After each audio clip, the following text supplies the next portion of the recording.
আজকের গল্প হিসেব ভুল ছিল। কলমে লেখক সুমিত সান্যাল। সেদিন উদয়ন নিজের রুটিন অনুযায়ী তৈরি হয়েছে। জলখাবার খেতে খেতে প্রতিদিনের মতো টুকটাক কথা চলছে। আসি বাবা। শিবু কাকা, আজকে দুপুরে কাঁচা মুগের ডাল আর আলু পোস্ত, ঠিক? শিবু অনেকদিন উদয়নের কাছে আছে। মা নিয়ে এসেছিলেন।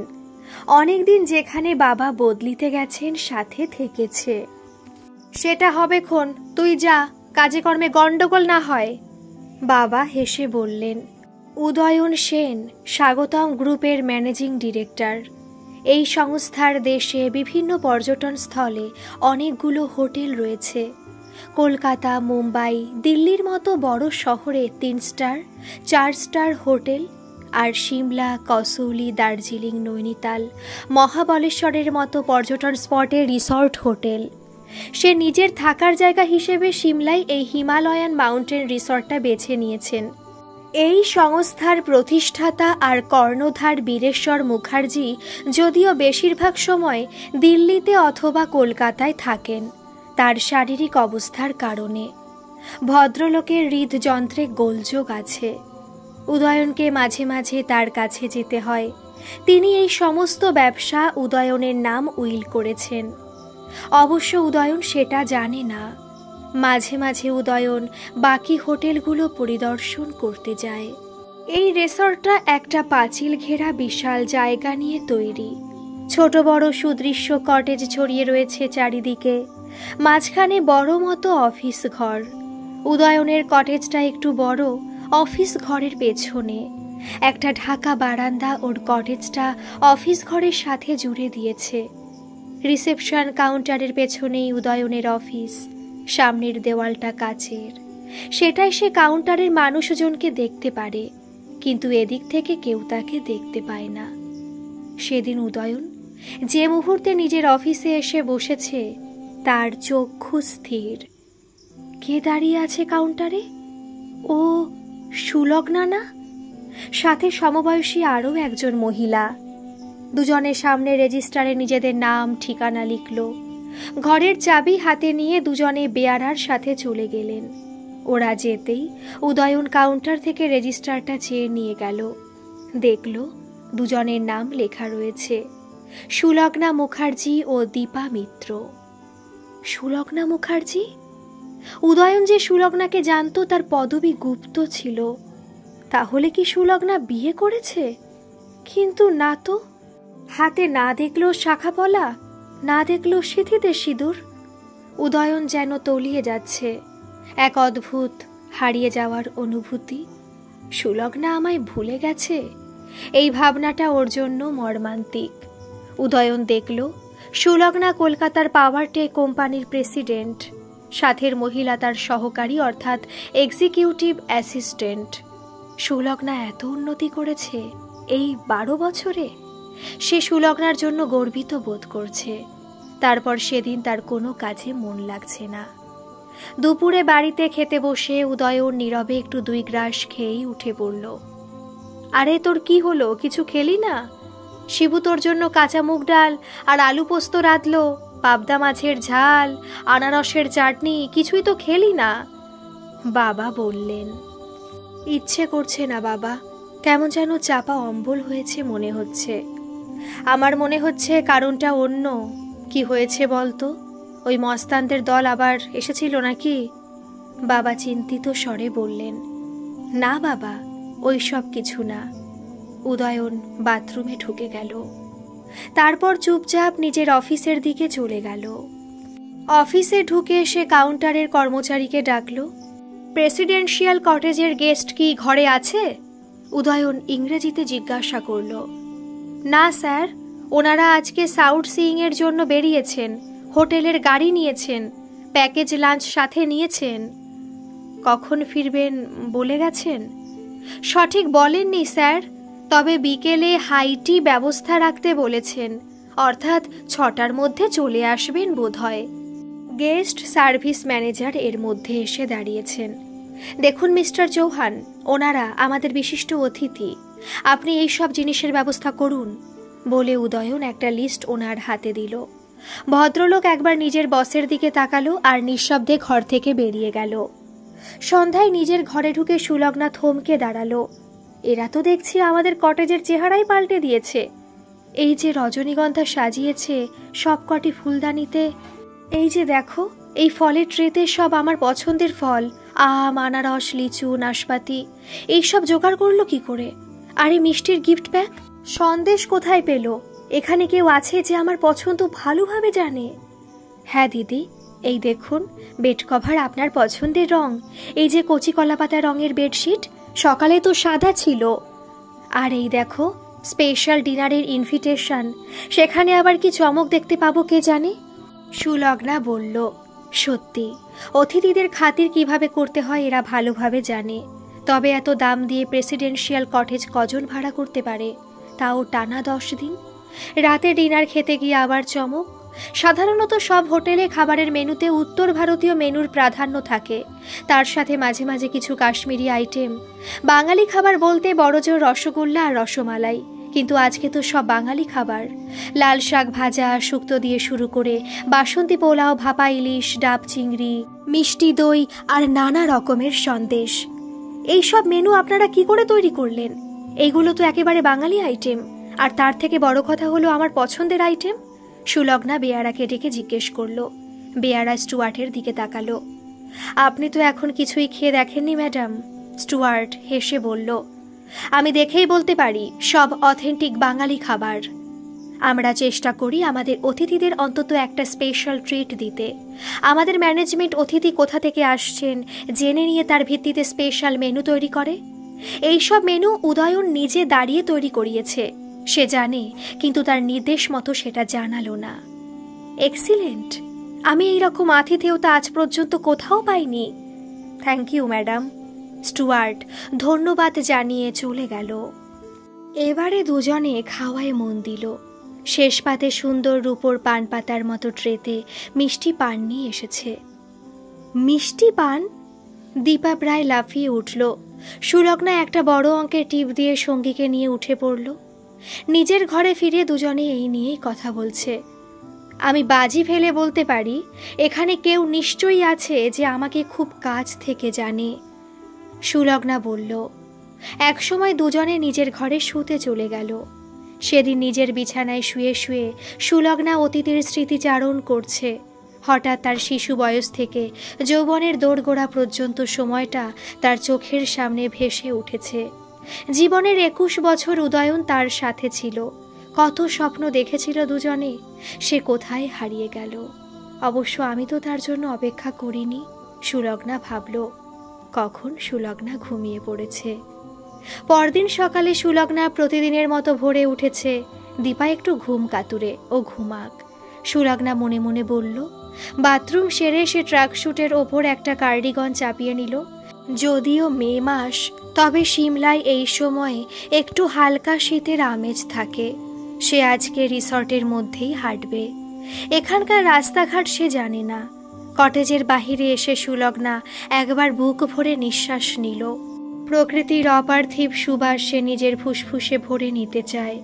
পাঁচিল ঘেরা রিসর্টের মধ্যে বাঁধানো পায়ে হাঁটার পথ এঁকে বেঁকে চলে গেছে। তার মতো 2-1 জন হাঁটতে বেরিয়েছে। গতকাল রাত্রের কথা আবার তার মনে জেগে উঠল। তার বুকের মধ্যে চিনচিনে ব্যথা শুরু হলো। সব পাওয়ার মধ্যে না পাওয়ার বেদনা আজ হঠাৎ তার মনে চাড় দিয়ে উঠেছে। আজ থেকে প্রায় 16 বছর আগে উদয়ন হঠাৎ করেই উধাও হয়ে গেছিল তার জীবন থেকে। সুলগ্না মাথা নিচু করে হাঁটছে। তার হৃদয় আজ খা খা করছে। হঠাৎ গলা খাকারি দেওয়ার আওয়াজ শুনে সুলগ্না মাথা তুলে দেখল। সুলগ্না স্তম্ভিত হয়ে গেল। সামনে উদয়নের বাবা কৃষাণু রুদ্র দাঁড়িয়ে আছেন। তিনিও সুলগ্নাকে চেনবার চেষ্টা করছে। কাকু, আপনি এখানে? সুলগ্না এগিয়ে গিয়ে ওনাকে প্রণাম করল। আরে চোরকি, তুমি? কয়েক মিনিট দুজনেই কোনো কথা বলতে পারল না। আমি ভাবতে পারিনি তোমাকে কোনো দিন দেখতে পারবো। আমিও কাকু, এক যুগ পার হয়ে গেছে। তুমি কোথায় চলে গিয়েছিলে? বাবু তো তোমাকে হন্যে হয়ে কতদিন খুঁজেছে। আমিও কাকু। দুজনে চুপ। আচ্ছা চলো, বাড়ি চলো। ভদ্রলোক বললেন, আপনি এখানে থাকেন কাকু? হ্যাঁ, 4 বছর হলো আমরা এখানেই থিতু হয়েছি। সুলগ্না অবাক, মুখ হা করে কাকুকে দেখছে। বাবু তো স্বাগতম গ্রুপের ম্যানেজিং ডিরেক্টর, ও এই জায়গাটা বেছে নিয়েছে। তিনি হাঁটতে হাঁটতে বললেন, সুলগ্নার আনন্দে লাফিয়ে উঠতে ইচ্ছে করছে। উদয়ন এখানে আছে, শিবু সামনে দাঁড়িয়ে আছে। দাদাবাবুর সাথে কেই মহিলা? শিবু ভাবছে। এসো মা, বসো। কাকি কোথায় কাকু? দেখছি না তো। সে তো কবে চলে গেছে, আজ 7 বছর হলো। কিছুক্ষণ ঘরে নিস্তব্ধতা। তোমরা সব কেমন আছো? কতকাল কোনো যোগাযোগ নেই। বিনয়, কৃষ্ণা সব কেমন আছে? কোথায় আছো তোমরা এখন? মা বাবা মারা গেছেন প্রায় 15 বছর হলো। প্রথমে বাবার স্ট্রোক হলো, 2 মাস কোমায়, আর জ্ঞান ফেরেনি বাবার। মাও সেদিন থেকে শয্যাশায়ী, চলে গেল 1 মাস পরে। বৃদ্ধ মর্মাহত হয়ে বসে আছেন। তখনই সুলগ্নার মোবাইল ফোন বেজে উঠল। হ্যাঁ দীপা, আমি এখনই যাচ্ছি, তুমি রেডি? সুলগ্না উঠে পড়ল। আমি যাই কাকু, আমার এক বান্ধবী আমার সাথে আছে। আমরা এখন 10 দিন আছি এখানে। বাবুর সাথে দেখা হলো না। তোমরা এসো না আজকে দুপুরে, আমাদের এখানেই খাবে। সুলগ্না চলে গেল। নিজের কটেজে পৌঁছে সুলগ্না উত্তেজিত স্বরে দীপাকে সব বৃত্তান্ত বলল। দীপা উদয়নের ব্যাপারে আগেই সবকিছু জানে। সুলগ্নার জন্য ওর খারাপ লাগে। ওর সব থেকেও কিছুই নেই। কাকে দোষ দেবে যে প্রিয়জন একদিন হঠাৎ নিশ্চিহ্ন হয়ে গিয়েছিল তাকে? এ তো দারুণ খবর দিদি, এতদিনে আপনার প্রতীক্ষা সফল হলো। কিন্তু আমি তো প্রতীক্ষা করিনি দীপা, কারণ যাই হোক, ও দেখেছে আমি মিসেস মুখার্জি, অর্থাৎ আমি ওকে ভুলিয়ে নিজের পথে এগিয়ে গিয়েছি। সুলগ্না দীর্ঘশ্বাস ছেড়ে বলল। এক অব্যক্ত বেদনার ছায়া নেমে এসেছে তার সুন্দর মুখে। সুলগ্না বেরিয়ে যাওয়ার সাথে সাথে উদয়নের বাবা ছেলেকে ফোন করলেন। জানিস আজ আমি কাকে দেখলাম? তিনি উত্তেজিত স্বরে বললেন। নিশ্চয়ই চরকিকে দেখেছ বাবা। উদয়ন শান্ত কণ্ঠে বলল। তুই জানিস? আমাকে বললি না তো? কালকে কত করে জিজ্ঞাসা করলাম। আচ্ছা তুই তাড়াতাড়ি বাড়ি চলে আয়, আমি ওকে দুপুরে খেতে বলেছি। বাবা বললেন। সেদিন দুপুরে দীপাকে নিয়ে সুলগ্না উদয়নের বাড়ি গিয়ে পৌঁছল। বেল বাজাতে উদয়ন দরজা খুলেছে। দুজনে স্তব্ধ হয়ে তাকিয়ে আছে পরস্পরের দিকে। দীপা একবার সুলগ্নাকে দেখছে, একবার উদয়নকে। ভেতরে এসো। উদয়ন সুলগ্নার হাত ধরে সামনের ঘরে নিয়ে তাকে বসালো। বসুন আপনি। দীপার দিকে একবার তাকিয়ে উদয়ন বলল। সুলগ্নার 2 চোখ সহসা ঝাপসা হয়ে উঠেছে। উদয়নের মনের মাঝে প্রশ্নের ঝড় উঠেছে, কিন্তু আজ সে যেন কথা হারিয়ে ফেলেছে। শিবু দুজনের জন্য ঠান্ডা ডাবের জল নিয়ে এসেছে। ডাবের জলটা প্রথমে খেয়ে নাও তোমরা, রুদ্র মশাই বললেন। হ্যাঁ কাকু, গতকাল রাত্রে বাবুই তাহলে আমাদের জন্য স্পেশাল বাঙালি খাবার তৈরি করিয়েছিল। সব আমার পছন্দের খাবার। লাল শাক, ইলিশ মাছের পাতুরি, কাঁচা মুগের ডাল, পটল পোস্ত, ডাব চিংড়ি, আমার প্রিয় মিষ্টি পান। সুলগ্নার 2 চোখ বেয়ে অশ্রুধারা গড়িয়ে পড়েছে। না না মা, কাঁদে না। এই তো তুমি বাবুকে খুঁজে পেয়েছ। বলতে গেলে তোমাদের নিয়তি তোমাদের পরস্পরকে খুঁজে বের করেছে। উদয়নের বাবা ব্যস্ত হয়ে পড়লেন। উদয়ন তো যেন এক প্রকার বাকরুদ্ধ হয়ে অপলক তাকিয়ে আছে সুলগ্নার দিকে। বাবু। সুলগ্না আস্তে করে উদয়নের হাত স্পর্শ করল। সেদিন দুজনার বেশি কথা হয়নি। প্রায় 16 বছর পরে দেখা।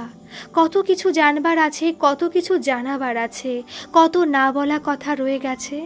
দুঃখ, বেদনা, ক্ষোভ, অভিমান, কত কিছু চাপা রয়েছে দুজনের অন্তরে। কিন্তু কোনো কথাই হলো না সেদিন। দুজনে পরস্পরের দিকে তাকিয়ে রয়েছে। মাঝে মাঝে টুকটাক সাধারণ কথা হয়েছে।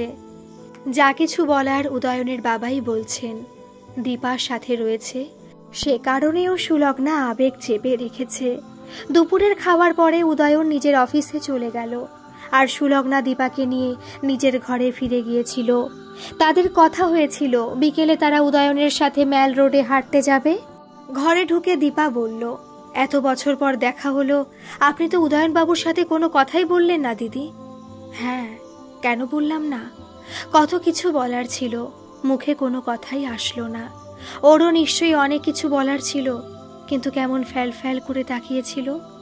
ও ঠিক হয়ে যাবে দিদি, অনেক বছর পরে দেখা তো, জড়তা কাটাতে একটু সময় লাগবে। ওর কাছে কথা বলতে জড়তা? একসময় আমরা এক আত্মা দুই প্রাণ ছিলাম।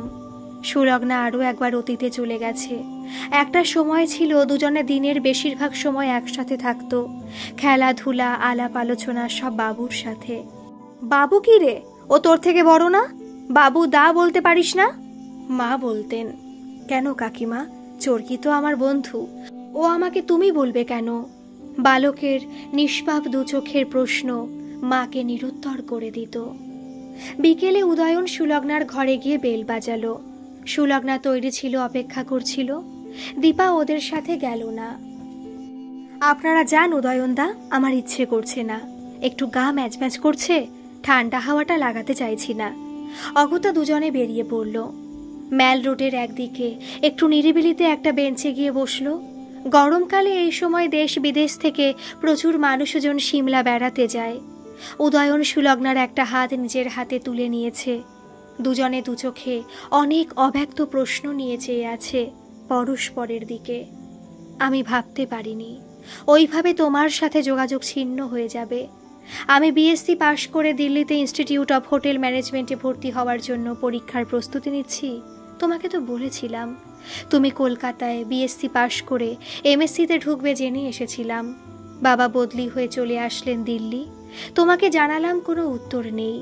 শেষ পর্যন্ত রেজিস্ট্রি চিঠি পাঠালাম, চিঠি ফেরত চলে আসলো, ঠিকানা ভুল। কুরিয়ারে চিঠি পাঠালাম, তারও একই অবস্থা। কি যে মনের অবস্থা হয়েছিল না, বলে বোঝাতে পারবো না। তোমরা কোথায় যে চলে গিয়েছিলে। ছুটে চলে যাব কলকাতা, তারও উপায় নেই। ততদিনে ইনস্টিটিউট অফ হোটেল ম্যানেজমেন্টে ভর্তি হয়ে গিয়েছি, ক্লাস শুরু হয়ে গেছে। দুজনে চুপ। হ্যাঁ, সেই সময় আমাদের যে কি অবস্থা ছিল তুমি তা জানো না। বাড়িওয়ালা বাড়ি ছাড়া নোটিশ দিয়ে দিয়েছে। সে বাড়িটা প্রমোটারকে বেচে দিয়েছে। একসময় প্রমোটারের গুন্ডারা বাবাকে রাস্তায় দাঁড় করিয়ে শাসাতে আরম্ভ করলো। আমি তোমাদের আম্বালার ঠিকানায় চিঠি দিলাম, স্পিড পোস্টের চিঠি। তোমরা ততদিনে সে জায়গা ছেড়ে দিয়েছ। আমি তোমাকে হারিয়ে ফেলেছি। বিপদের সময় কেউ এগিয়ে আসে না, কোথাও নেই আমাদের। তড়িঘড়ি এতদিনের ভাড়া বাড়িটা ছাড়তে হয়েছিল আমাদের। ওই রকম জায়গায় অত বড় বাড়ি, বেহালায় একটা এদো গলিতে স্যাঁতসেঁতে আলো বাতাসহীন একটা বাড়িতে রাতারাতি উঠে যেতে হয়েছিল। বাবা চিরদিন সম্মানের সাথে মাথা উঁচু করে থেকেছেন। মানসিক দিক দিয়ে বিপর্যস্ত হয়ে পড়েছিলেন। ওই ধাক্কা বাবা সহ্য করতে পারেননি। যেদিন বাবা রিটায়ারমেন্টের দিন ছিল, সেদিনই অফিস থেকে ফেরার সময় ঘরে দরজার সামনে বাবা পড়ে গেলেন, স্ট্রোক। আমরা ছুটলাম বাবাকে নিয়ে হাসপাতাল। 2 মাস কোমায় ছিলেন, আর জ্ঞান ফেরেনি বাবার। সুলগ্নার গাল বেয়ে জল গড়িয়ে পড়ছে। উদয়ন মর্মাহত হয়ে তার হাত চেপে ধরে আছে। কথা হারিয়ে ফেলেছে। 1 মাসের মাথায় মাও হার্ট ফেল করে মারা গেল।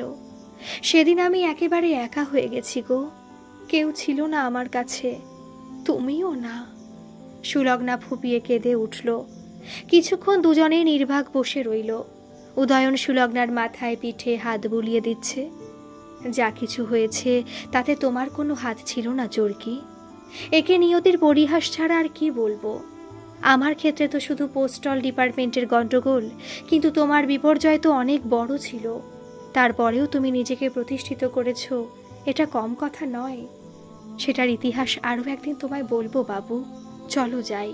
দীপা ঘরে একা বসে আছে। দেখি গিয়ে কি হয়েছে মেয়েটির। দুজনে আবার নিজেদের গন্তব্যের দিকে হাঁটা লাগালো। ম্যাল রোডে সব যানবাহন নিষিদ্ধ। অনেক কিছু হারিয়েছে দুজনে, কিন্তু আজ দুজনে পরস্পরের হাতে হাত দিয়ে হাঁটতে হাঁটতে সেই হারানোর মধ্যে অনেক কিছু পাওয়ার শান্তি অনুভব করছে। উদয়ন প্রতিদিন সুলগ্না আর দীপাকে নিয়ে বেরোয়। সকালটা সে নিজের কাজ সেরে নেয়। দুপুরে খাওয়ার পরে উদয়ন দুজনকে নিজের গাড়িতে সিমলার আশেপাশে দ্রষ্টব্য জায়গাগুলো দেখাতে নিয়ে যায়। সুলগ্না দীপার সাথে ওর পরিচয় করিয়ে দিয়েছে। সংকোচের আড়ষ্টতা কেটে গেছে। আর সেদিন কর্মক্ষেত্রে উদয়নের উন্নতির প্রসঙ্গ উঠেছে। এই বয়সে ম্যানেজিং ডিরেক্টর, তুমি তো বিশাল উন্নতি করেছো বাবু। আমি জানি তুমি স্মার্ট, সিনসিয়ার, ধীরস্থির, সুশৃঙ্খল, নিয়মনিষ্ঠ, ট্যাক্টফুল। তবু কপাল, সবই কপাল, বুঝলে?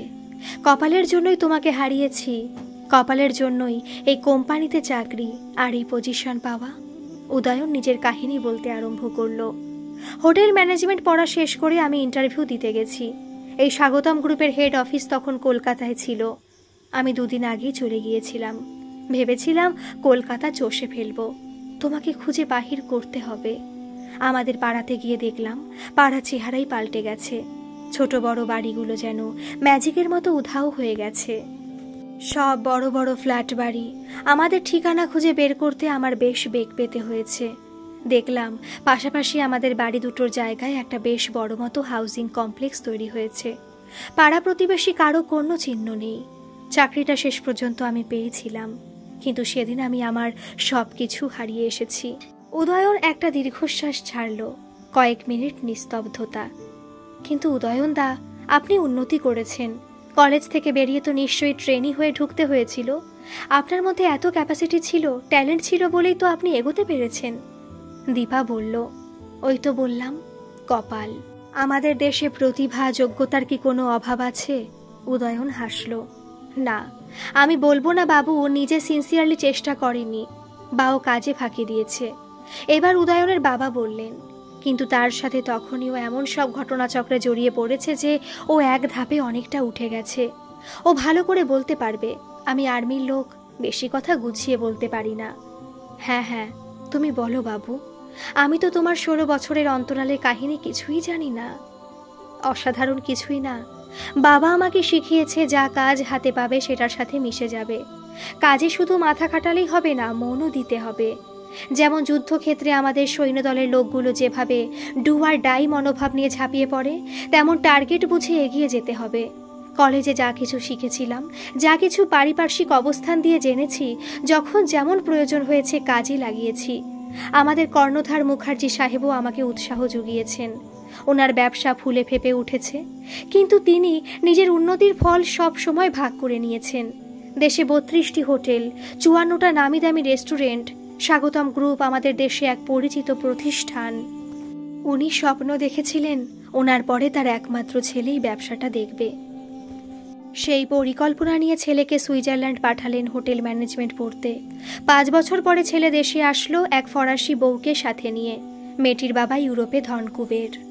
ছেলে এসে বাবাকে সবার সামনে সাফ বলে দিল, আমি আর ফিরছি না। তোমার ব্যবসায় আমার কোনো ইন্টারেস্ট নেই। ব্যবসা নিয়ে তুমি কি করবে আমার কোনো মাথা ব্যথা নেই। আমি তোমার কাছে কানা করি চাই না। তারপর সেই ছেলে আর কোনোদিন ফিরে তাকায়নি দেশের দিকে, বাবার দিকে। ভদ্রলোক ভীষণ আঘাত পেয়েছিলেন সেদিন। উদয়ন ক্ষণিকের জন্য থামল। পরদিনই ওনার একটা হার্ট অ্যাটাক হলো আর বাবু সেই সময় ওনাকে বাঁচিয়ে তুলেছিল। এবার বাবা বললেন, ও ছুটে গিয়ে ওনাকে সিপিআর দিয়েছিল। হোটেল ম্যানেজমেন্ট পড়বার সময় ও সাথে একটা ফার্স্ট এইডের কোর্স করেছিল। সেটা সেই সময় কাজে লেগেছিল। হয়তো উনি নিজের ছেলের কাছে আঘাত পেয়ে একটা মানসিক অবলম্বন খুঁজছিলেন, অথবা বাবু ওনার প্রাণ বাঁচিয়েছে, তার একটা কৃতজ্ঞতা বোধ ছিল। বাবু ইতিমধ্যে বুদ্ধিমান, তেজস্বী, কর্মঠ কর্মচারী হিসেবে বেশ নাম অর্জন করেছিল। উনি সিদ্ধান্ত নিলেন তিনি কোম্পানিতে থাকবেন, কিন্তু দৈনন্দিন ম্যানেজমেন্টের কাজ দেখবেন না। বাবু হয়ে উঠল স্বাগতম গ্রুপের ম্যানেজিং ডিরেক্টর। তিনি গর্বিত দৃষ্টিতে ছেলের দিকে তাকালেন। তুমি অহেতুক আমাকে গ্লোরিফাই করছো বাবা। আমি যা করেছি ওই সময় সামনে যে থাকতো হয়তো তাই করতো না। বাবু, সকলে তো সব সময় তোমার মতো উপস্থিত বুদ্ধি খাটাতে পারে না। আমি জানি তোমার ক্যালিভার আছে। ঠিক সময় ঠিক সিদ্ধান্ত নেওয়া, সেটাকে কার্যকরী করা, এটা একটা মস্ত বড় গুণ। আমি ছোটবেলা থেকে দেখেছি তোমাকে। সুলগ্না বলল, এবার তুমি আবার বাবার সাথে গলা মিলিও না। উদয়ন হেসে বলল, 2-1 দিনের মধ্যে সুলগ্না আর উদয়নের সম্পর্ক শৈশব থেকে যৌবন পর্যন্ত গড়ে ওঠা সহজ সরল ছন্দে ফিরে গেছে। কেউ বলতে পারবে না প্রায় 16 বছর পেরিয়ে গেছে। উদয়ন নিজের সম্বন্ধে সবই জানিয়েছে সুলগ্নাকে। সুলগ্না দেখেছে উদয়নের জীবন সেই 16 বছরের আগের সময়ে আটকে আছে, কিন্তু সে তো থেমে থাকেনি। যা ঘটেছে তাতে তার কোনো ভূমিকা ছিল না, কিন্তু একটা কাঁটা চিরদিন তার হৃদয়ের মাঝে খচখচ করেছে। উদয়ন তাকে কোনো অস্বস্তিকর প্রশ্ন করেনি। যদিও সুলগ্না উদয়নের চোখে সে প্রশ্ন বারে বারে দেখতে পায়। সেদিন উদয়ন হঠাৎ সে প্রশ্নটা করেই ফেলল। সেদিন সে দুজনকে নিয়ে জখো হিলসে বেড়াতে নিয়ে গিয়েছিল। সিমলার 7টি পাহাড়ের মধ্যে সবথেকে উঁচু এই পাহাড়। রোপওয়ের সাহায্যে যেতে হয়। বড়ই মনোরম জায়গা। ওরা 3 জন একটা নিরিবিলি জায়গা খুঁজে নিয়ে বসেছে। আচ্ছা চোরকি, তোমার বিয়ের ব্যাপারে কিছু জানা হয়নি? সুলগ্না অস্বস্তিতে পড়ল। সে একবার দীপার দিকে তাকালো, আবার উদয়নের দিকে তাকাতে সে তাড়াতাড়ি বলে উঠল, আরে না না, তোমাকে কোনো অস্বস্তিতে ফেলবার জন্য কিন্তু আমি প্রশ্নটা করিনি। তোমার যদি অস্বস্তি হয় বলতে হবে না কিছু। আমি তোমাকে খুঁজে পেয়েছি, আমার জন্য সেটাই যথেষ্ট। কয়েক মুহূর্ত নিস্তব্ধতা। আমারই হিসেবে ভুল ছিল।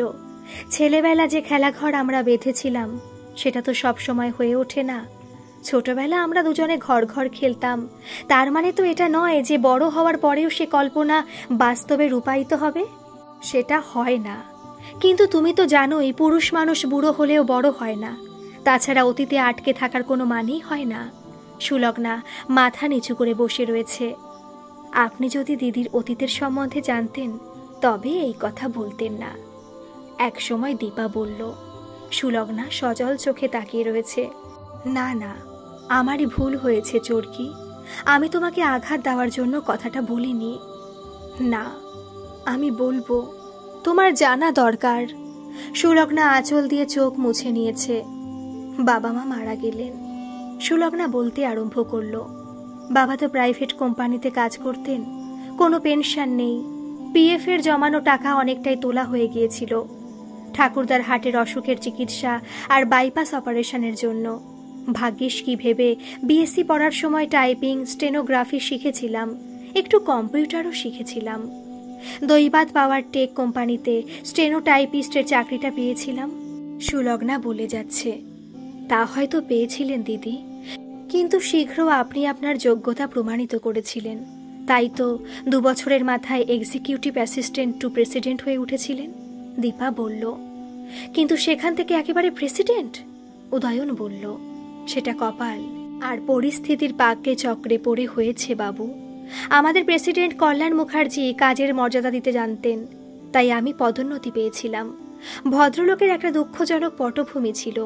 ওর স্ত্রী বিয়ের 5 বছর পর একটা মিথ্যে অপবাদ দিয়ে অন্য একজনের সাথে চলে যায়, কিন্তু তিনি ভেঙে পড়েননি। তিনি কাজের মধ্যে নিজেকে ডুবিয়ে দিয়েছিলেন। তার কোম্পানির কর্মচারী, তাদের সুখ দুঃখ এই ওর জীবন ছিল। নিজেকে বিলিয়ে দিতে চেয়েছিলেন তিনি, কিন্তু নিয়তি ওনাকে সময় দেয়নি। আমার ত্রিভুবনে কেউ ছিল না। তুমি নেই, তোমার কোনো খবর আমি জানি না। একা নিঃসঙ্গ জীবন কাটাচ্ছি আমি। উনি জানতেন সেটা, তাই আমাকে ব্যস্ত রাখবার চেষ্টা করতেন। আমাকে ছোট মতো একটা ফ্ল্যাট দিয়েছিলেন থাকবার জন্য ওনার বাড়ির কাছেই। কর্মসূত্রে আমি কয়েকবার ওর বাড়ি গেছি। আমি অল্প বয়সী যুবতী, কিন্তু উনি কখনো চোখ তুলে তাকাননি আমার দিকে। ভদ্রলোকের শরীরটা ভালো যাচ্ছিল না। একদিন রাতে হঠাৎ ওনার দিনে রাতের চাকরের ফোন। সাহেবের কিছু হয়ে গেছে দিদিমণি, সাহেব হঠাৎ অজ্ঞান হয়ে পড়ে গেছেন, আপনি তাড়াতাড়ি আসুন না। সে ভয়ার্ত স্বরে বলল। আমি ছুটলাম, পায়ে হেঁটেই ছুটলাম। ছুটতে ছুটতে ডক্টরকে ফোন করলাম। ডাক্তার আমাকে সিপিআর এর কায়দাটা বোঝালেন, যদিও আমি নিজে কখনো সেটা করিনি, টিভিতে দেখেছি। ডক্টরের নির্দেশ মতো আমি চেষ্টা করছি। তখনই ডাক্তার এসে পৌঁছলেন। চিকিৎসা আরম্ভ হলো। 72 ঘন্টা জমে মানুষের লড়াই চলল। আমি ওই 3 দিন ওনার শিয়রে বসে রইলাম। মুখার্জি সাহেব ডাক্তারের কাছে সব জেনেছেন। আমাকে তিনি এক অন্য দৃষ্টিতে দেখতে আরম্ভ করলেন, কিন্তু ওনার মেয়াদ ফুরিয়ে এসেছিল। উনি প্রায় অসুস্থ থাকতে আরম্ভ করলেন। বারে বারে রাত বিরেতে আমাকে ওনার বাড়ি ছুটতে হয়েছে, ওনাকে দেখতে হয়েছে, সেবা শুশ্রূষা করতে হয়েছে। কিন্তু মানুষের স্বভাব হচ্ছে সবকিছুর মধ্যে নোংরামি খুঁজে বেড়ানো। আমি সবার থেকে একটু বেশি ইনক্রিমেন্ট পেয়েছিলাম। ওনাকে দেখাশোনা করবার জন্য যে কটা দিন আমি অফিসে যেতে পারিনি, সেই দিনগুলো কাজের দিন হিসেবে ধরা হয়েছে। তাতে অফিসে অনেকের গাত্রদাহ হয়েছিল। প্ল্যান করে আমার বিরুদ্ধে কাদা ছোড়া আরম্ভ হলো। দিনের পর দিন মানসিক নির্যাতন আরম্ভ হলো। মুখার্জি সাহেব সবকিছু দেখছেন, শুনছেন, জানছেন। তারপর একদিন উনি অতর্কিতে একটা আশ্চর্যজনক প্রস্তাব করে বসলেন। দেখো সুলগ্না, আমি জানি আমার জন্য তোমাকে দিনের পর দিন মিথ্যে অপবাদ সইতে হচ্ছে। তুমি কি করে বরদাস্ত করছো জানি না, কিন্তু আমি আর সইতে পারছি না। তাই সবার মুখ বন্ধ করবার একটা পার্মানেন্ট উপায় হচ্ছে যে আমরা দুজনে বিয়ে করি। আমি তো যেন আকাশ থেকে পড়লাম। আমার মুখ দেখে তিনি আমার মনের কথা বুঝেছিলেন। বললেন, জানি এটা হয় না, আমি তোমার বাবার বয়সী, খাতায় কলমে আমরা স্বামী স্ত্রী হলেও তোমার সাথে আমার সম্পর্ক থাকবে শুধু বন্ধুত্বের। আমি কথা দিলাম, আমি প্রাণ থাকতে কখনো তোমাকে স্পর্শ করেও দেখব না। আমি নিচতলায় থাকবো, তোমার ঘর থাকবে দোতলায়। আমি তো মহা ফ্যাসাদে পড়লাম, আমি তো তোমাকে ছাড়া কাউকে জানি না বাবু। শৈশবের খেলা নয়, প্রাপ্ত বয়সে এসে তোমার সাথে ঘর বাঁধার স্বপ্ন সাজিয়ে বসে আছি। যদিও তুমি মিসিং, তবু কল্যাণ মুখার্জির সাথে আমার রেজিস্ট্রি বিয়ে হয়ে গেল। উনি কোম্পানির সকলকে জানিয়ে বিশাল পার্টির আয়োজন করলেন। আমার সকল অপবাদের অবসান ঘটল। তিনি আমাকে বিজনেসের খুঁটিনাটি শেখাতে আরম্ভ করলেন। ব্যবসায়িক মহলে আমার পরিচিতি বাড়ছে, কিন্তু ওনার আয়ু ফুরিয়ে এসেছে। আমি জানতাম না, উনি জানতে দেননি। কয়েক মাস আগে ব্লাড ক্যান্সার ধরা পড়েছিল ওনার। আমি যখন জানলাম তখন অ্যাডভান্স স্টেজ। নিউ ইয়র্ক নিয়ে গেলাম, বোন ম্যারো পাল্টানো হলো। আমার সাথে ম্যাচিং হয়েছিল তাই আমি বোন ম্যারো দিলাম, কিন্তু কোনো ফল হলো না। 1 বছরের মধ্যে উনি চলে গেলেন। সুলগ্না একটা দীর্ঘশ্বাস ছেড়ে চুপ করে গেল। চলো যাই, এরপর রোপওয়ে বন্ধ হয়ে যাবে। 3 জনে উঠে পড়ল। সকলে ভাবাচ্ছন্ন, নীরবে হেঁটে চলেছে রোপওয়ের দিকে। বিচিত্র এই জীবন, কোনো কিছুই হিসেব মতো চলে না। একসময় উদয়ন বলল, একটা মানুষের কতটুকুই বা ক্ষমতা বলো, সবকিছুই তো যেন অদৃষ্টের নির্দেশে চলে। একদিন হঠাৎ হারিয়ে গেছিলাম আমরা, আর আবার হঠাৎই ফিরে পেয়েছি আমি তোমায়। সুলগ্না উদয়নের দিকে তাকিয়ে বলল, আর যেন কোনোদিন হারিয়ে যেও না চরকি। তাই হবে উদয়নদা, এখন তো আপনাদের দুজনেরই একটা নির্দিষ্ট ঠিকানা আছে। দীপা বলল। সেদিন ভোরে সুলগ্না দীপাকে নিয়ে উদয়নের কটেজে গিয়ে পৌঁছেছে। শিবু চোখ ডলতে ডলতে দরজা খুলেছে। দাদাবাবু উঠেছে? হ্যাঁ, এই উঠল বোধ হয়, বাথরুমে ঢুকেছে। তখনই উদয়নের বাবা বেরিয়ে এসেছেন বাথরুম থেকে। তোমরা চলে এসেছো? বাহ, খুব ভালো করেছো। শিবু, চা করো। আজকে আমি সব করব কাকু। প্রথমে বাবুর প্রিয় আদা চা। সুলগ্না দীপাকে নিয়ে রান্নাঘরে ঢুকে গেছে। বাথরুম থেকে বেরিয়ে সুলগ্নাকে দেখে উদয়নের মুখ উদ্ভাসিত হয়ে উঠল। নাও, চা খাও। সুলগ্না চায়ের কাপ ওর সামনে রেখে বিস্কুটের প্লেটটা এগিয়ে দিল। বাহ, এ তো আমার পছন্দের আদা চা। তোমার মনে ছিল? থাকবে না, তুমি তো আমার মন থেকে কখনো দূরে যাওনি বাবু। উদয়ন চকিতে দেখল বাবার ঠোঁটে এক চিলতে হাসি।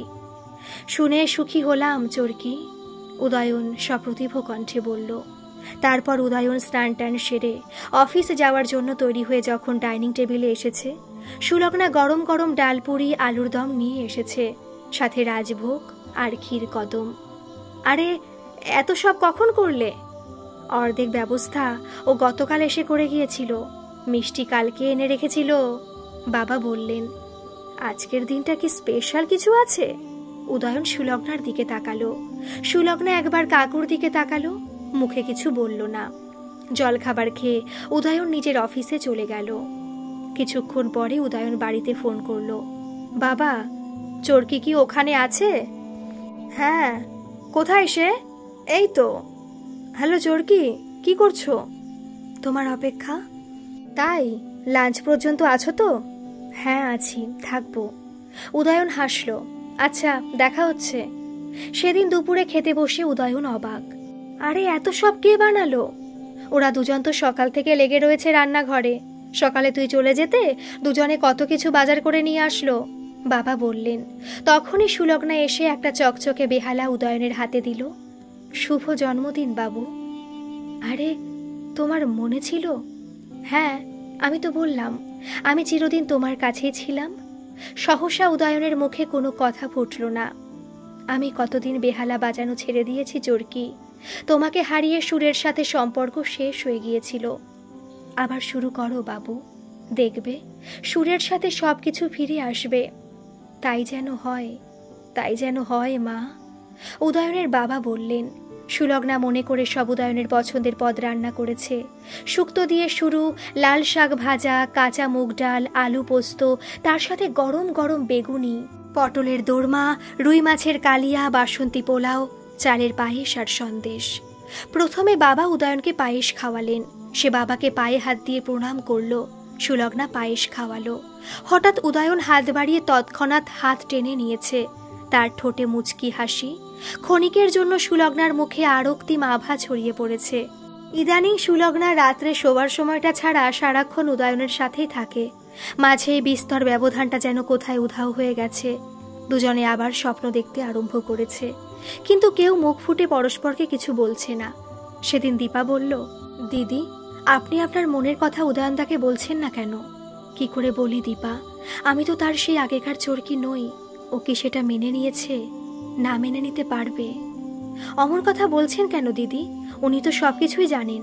আর আপনি পরিস্থিতির পাকে চক্রে পড়ে মুখার্জি সাহেবকে বিয়ে করলেও সে বিয়ে তো শুধুমাত্র সামাজিক বিয়ে। স্বামী স্ত্রী সম্পর্ক আপনাদের মাঝে ছিল না। আপনি তো সে কথা বলেছেন উদয়নদাকে, আর আমার মনে হয় তিনি সেটা মন থেকে মেনে নিয়েছেন। হ্যাঁ, হয়তো তোমার কথাটা ঠিক, তবে ও নিজে না বললে আমি কি করে বলি? ওদিকে উদয়নের বাবা ছেলেকে একই কথা বোঝাচ্ছেন। আমি বুঝতে পারছি না, তুই ওকে বলছিস না কেন কথাটা? দুদিন পরে তো ওরা কলকাতা ফিরে যাবে। কিন্তু এক অজানা আশঙ্কায় উদয়ন কিছু বলতে পারে না। আজ সুলগ্নার ফেরার দিন। সুলগ্না সকালে উদয়নের বাড়ি চলে এসেছে। যখনই তার উদয়নের সাথে চোখাচোখি হচ্ছে, তার মনে হচ্ছে উদয়ন কিছু যেন বলতে চাইছে তাকে। উদয়ন দেখছে সুলগ্নার চোখ ছলছল। উদয়ন ওদের সাথে দিল্লি পর্যন্ত যাবে। ওর নাকি চেয়ারম্যানের সাথে দেখা করতে হবে। দিল্লি পর্যন্ত দুজনে প্লেনে পাশাপাশি হাত ধরে বসে আছে। কারো মুখে কোনো কথা নেই। দিল্লি এয়ারপোর্টে সিমলার ফ্লাইট থেকে তিনজনে নামলো। সুলগ্না সমানে চোখ মুছছে, অশ্রু গোপন করার চেষ্টা করে যাচ্ছে। দুজনে পরস্পরকে আশ্বাস দিচ্ছে ফোন করবে নিয়মিত। তারা ডিপার্চার টার্মিনালে চলে এসেছে। এবার বিদায় নেবার পালা। সুলগ্না নিজের ছোট চাকাওয়ালা ব্রিফকেসটা নিয়ে এগিয়ে গেল। উদয়নের মন হাহাকার করে উঠছে। আমাকে ছেড়ে যেও না চোরকি। সুলগ্না ঘুরে দাঁড়িয়েছে। উদয়নের দু চোখে শ্রাবণ ধারা নেমেছে। না বাবু, আমি যাব না। সুলগ্না ছুটল উদয়নের দিকে। উদয়ন আজ প্রকাশ্যে জড়িয়ে ধরেছে তার চিরসঙ্গিনীকে। গল্পটি যদি ভালো লাগে তাহলে প্লিজ একটা সাবস্ক্রাইব করে আমার পাশে থাকবেন। ধন্যবাদ।